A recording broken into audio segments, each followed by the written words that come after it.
Imagine waking up today, silencing that same jarring alarm you've used for years, looking at the calendar, and realizing it's been exactly 5 years since you started your current career path. You probably remember the blind optimism you felt back then. You remember signing that offer letter, reading the salary number, and feeling this immense wave of relief. You thought, this is it, I'm finally an adult making real money. You likely thought that in 5 years, you'd be totally secure. You assumed the stress of holding your breath every time you swiped your debit card would vanish. You believed that by simply putting in the hours, grinding through the weeks, and playing by corporate rules, your bank account would naturally swell to reflect your hard work. Now, I want you to open your banking app. Look at your checking balance. Look at your savings. Look at the outstanding balance on your credit cards. Does that final, bottom line number truly reflect 5 years of giving away the best hours of your day, the best days of your week, and the best years of your life? For the vast majority of you watching this, the answer is a sickening, deeply uncomfortable no. The reality is, you're almost certainly making more money today than you did 5 years ago. You might have even scored a promotion or two. Yet somehow, you feel exactly as broke as you did on day one.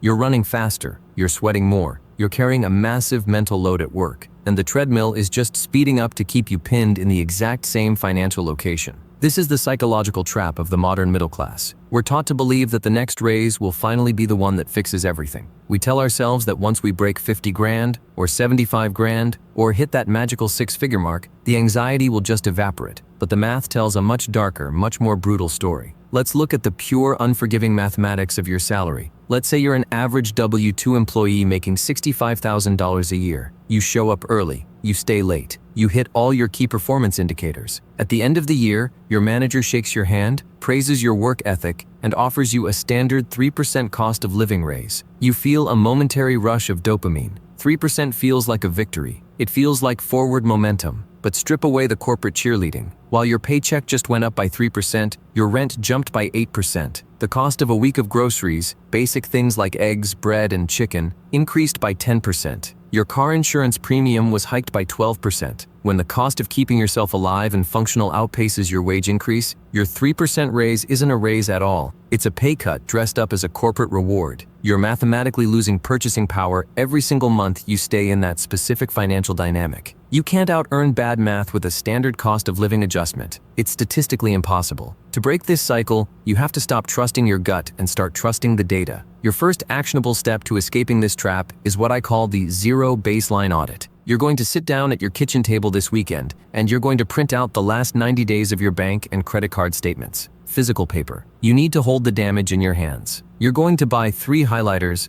green, yellow, and red. You'll highlight every absolute survival expense in green. This means rent, basic utilities, and the baseline groceries required to keep you alive. Nothing else. Then, you'll highlight every single recurring modern trap in yellow. This includes every streaming service, every subscription box, and every single time you paid for the privilege of convenience. Finally, you highlight every impulse purchase, every bar tab, and every piece of clothing you bought just because you had a bad day at work in red. When you look down at that paper, you're going to see a sea of yellow and red bleeding your wealth dry. That visual shock is the absolute prerequisite for wealth creation. You can't plug the holes in your financial ship until you're willing to look at exactly where the water is rushing in. Corporate America exhausts you by 5 o'clock in the evening so that modern algorithms can sell you convenience by 6 o'clock. You have to understand the specific psychological warfare being waged against your paycheck every single day. When you clock out, commute through gridlock traffic, and finally walk through your front door, you're completely drained. Your decision-making energy has been entirely consumed by your boss, your endless email inbox, and the daily crises you had to manage. This exact moment of mental exhaustion is what consumer technology is flawlessly designed to exploit. They know you're tired. They know you're desperate for a quick reward just for surviving another Tuesday in the grind. So you collapse on your couch, you unlock your phone, and the traps are waiting. Let's break down the devastating compounding effect of these modern traps over a 5-year timeline, starting with the ultimate middle-class wealth destroyer, the car payment. The average American car payment has now crossed $700 a month. Let's imagine you finance a reliable, slightly upgraded vehicle for 5 years at that exact rate. You justify it because you need to get to work safely, or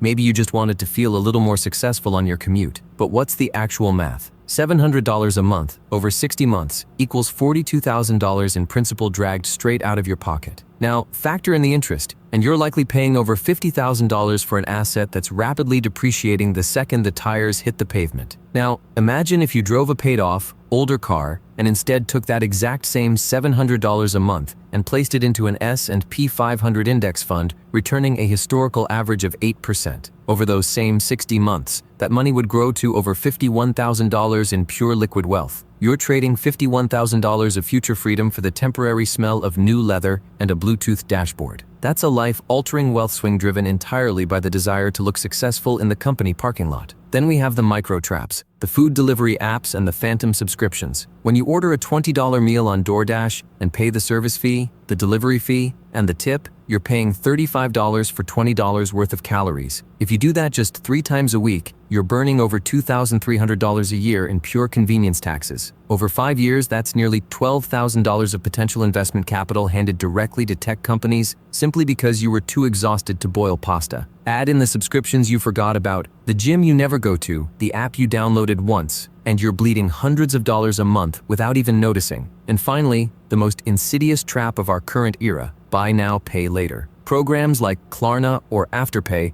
are designed to bypass your financial defense systems by breaking a painful $200 purchase into 4 easy payments of $50. They deliberately decouple the pain of paying from the pleasure of consuming. They remove the friction of spending, tricking your brain into thinking you're barely spending anything at all until your bank account is suddenly being hit with a dozen microcharges every single Friday. It leaves you with absolutely nothing to save. Your actionable exit from the convenience tax requires you to aggressively reinstall the friction that these companies spent billions of dollars trying to remove. By the end of the day today, you're going to disconnect your credit cards from Apple Pay and Google Pay. Make it annoying to buy things. You're going to physically delete every food delivery app from your phone. You're going to implement a mandatory 48-hour cool-down rule for any non-survival purchase over $50. If you see something you want, you write it down on a piece of paper and wait 2 full days. During those 48 hours, calculate how many hours of your life you have to work to pay for it. If it costs $200 and you make $25 an hour,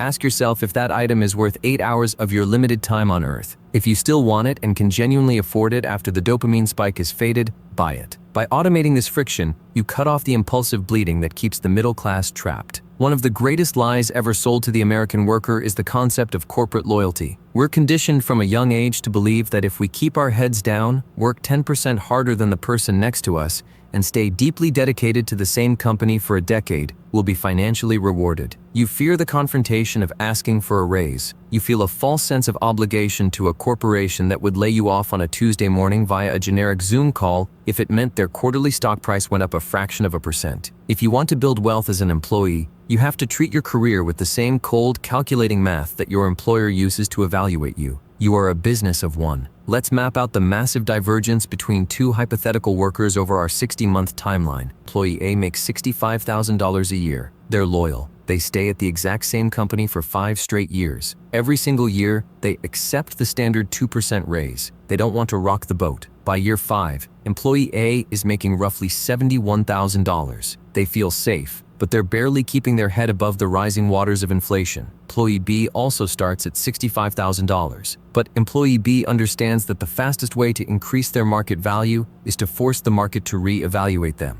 Employee B stays for 2 years, builds their resume, takes on high-visibility projects, and then jumps to a competitor for a standard 15% pay bump. They're now making nearly $75,000. 2 years later, they do it again. Another strategic jump, another 15% bump. By year 5, employee B is making over $86,000 a year. That's a $15,000 difference in their annual baseline salary compared to employee A over the next decade. That higher baseline, compounding with future raises and company matches, will literally dictate whether they retire wealthy or work until they die. The math is absolute. The loyalty tax is real, and it's incredibly expensive. To engineer this wealth engine, you must implement the brag sheet framework immediately. Starting this Friday, and every single Friday for the rest of your career, you're going to spend 15 minutes documenting exactly what you achieved that week. You don't write down your daily tasks. Nobody cares that you answered emails. You write down the quantifiable return on investment you generated for your company. Did you streamline a process that saved your team 4 hours a week? Write it down. Did you close a client that brought in $10,000 in revenue? Write it down. Did you identify a software error that prevented a major loss? Write it down.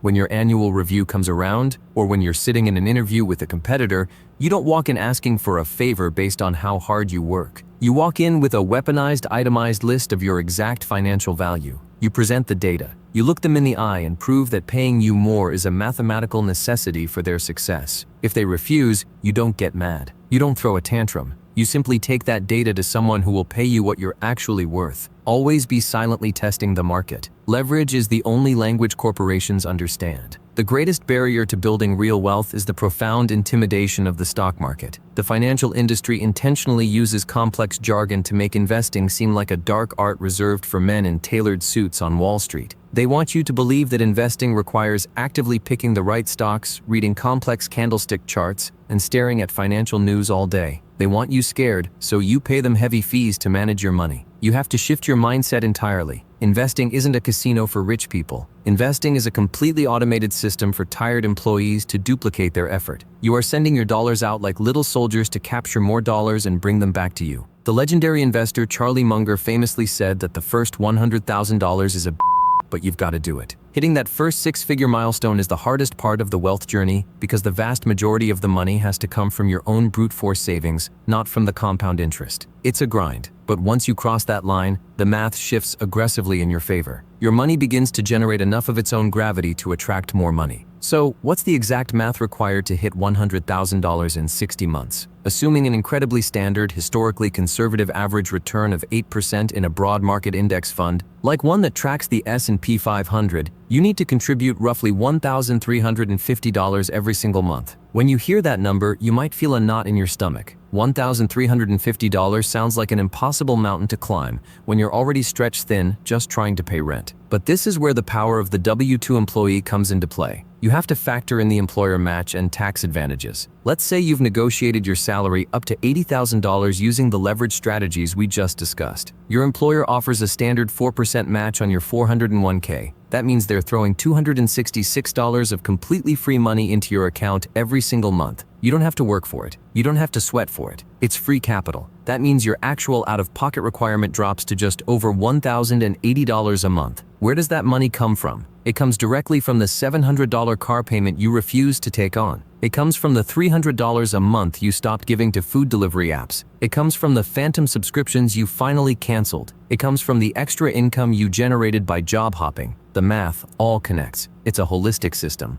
To execute this, you must build the pay-yourself-first automation pipeline. If you wait until the end of the month to invest whatever is left over, you'll always invest zero. The modern world is designed to drain you down to the last penny. You have to beat the system to the punch. Tomorrow morning, you're going to log into your company's payroll portal and change your direct deposit settings. You'll route your investment capital directly into your brokerage account, or 401k before the money ever touches your primary checking account. You can't spend what you never see. You make wealth building the absolute first tax on your income, and you force yourself to live on the rest. We need to totally redefine what wealth actually looks like in modern society. True wealth for a working professional isn't buying a Lamborghini. It isn't wearing incredibly expensive designer watches, flexing on social media, or popping champagne on a rented yacht. True wealth is much quieter and much more powerful. True wealth is the absolute, unshakable peace of mind, knowing that you can walk away from a toxic boss, a predatory company, or a soul-crushing commute without losing your house. When you follow this math for 60 months, when you cut the convenience tax, aggressively maximize your income, and ruthlessly automate your investments to hit that $100,000 milestone, you're buying something far more valuable than consumer goods. You're buying optionality. You're buying your own freedom. Let's map out what that 5-year stash actually provides. $100,000 sitting in a diversified portfolio isn't just a high score on a computer screen. Based on standard withdrawal rates, that portfolio now generates roughly $4,000 a year in background income, whether you get out of bed or not. It's a silent partner working for you 24 hours a day, 7 days a week. More importantly, it buys you a massive emergency runway. If your company decides to downsize tomorrow and hands you a cardboard box, if you suffer a sudden medical emergency, or if you simply wake up one morning and realize you cannot take one single more day sitting in a gray cubicle under fluorescent lights, you have the equivalent of a 24-month safety net backing you up. You have walk-away wealth. When you have walk-away wealth, you stop operating from a place of deep financial terror. Your entire posture changes. The way you speak in meetings changes. You aren't afraid to push back on bad ideas. You don't panic when rumors of layoffs start circulating.